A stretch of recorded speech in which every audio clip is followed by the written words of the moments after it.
तालीमी इदारों में मुबैना हिरासगी के वाक़यात की तहकीकात के लिए दायर दरखास्त पर लाहौर हाई कोर्ट में समाअत जारी है। अदालती हुक्म पर IG पंजाब समेत दीगर अफसरान अदालत में पेश हो गए। अदालत ने IG से इस्तफसार किया कि उन्होंने वीडियोज़ वायरल होने से रोका क्यों नहीं।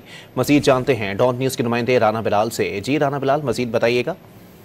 इस केस की अभी भी समाअत जारी है। IG पंजाब और एडवोकेट जनरल पंजाब खालिद इसहाक अदालत में मौजूद हैं। चीफ जस्टिस आलिया नीलम की जानिब से इस्तफसार किया गया कि IG पंजाब आप ये बताएं कि आपने वीडियोज रोकने के लिए किसी अथॉरिटी से रब्ता किया या नहीं, जिस पर IG पंजाब ने बताया कि उन्होंने PTA से रब्ता किया था।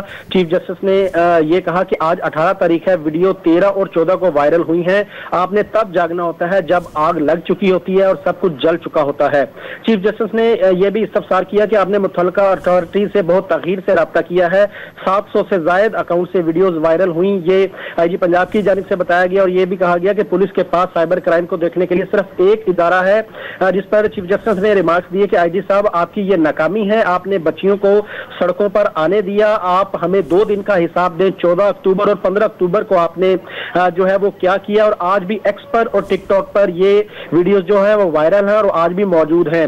चीफ जस्टिस ने यह भी कहा कि 2 दिन आप किस चीज का इंतजार करते रहे और आपने कार्रवाई क्यों नहीं की, जिस पर IG पंजाब की जानिब से ये कहा गया कि उन्होंने कार्रवाई की और उसकी रिपोर्ट भी पेश कर दी गई है। ताहम इस केस की अभी समाअत जारी है। दरख्वास्त गुजार की जानिब से मुबैना हरासगी के वाकयात की जो है वो तहकीकात के लिए लाहौर हाई कोर्ट से रुजू किया गया है और IG Punjab, advocate general Punjab समेत दीगर सीनियर अफसरान अदालत में मौजूद हैं और इस वक्त इस केस की समाअत जारी है। जी, बहुत शुक्रिया राना बिलाल।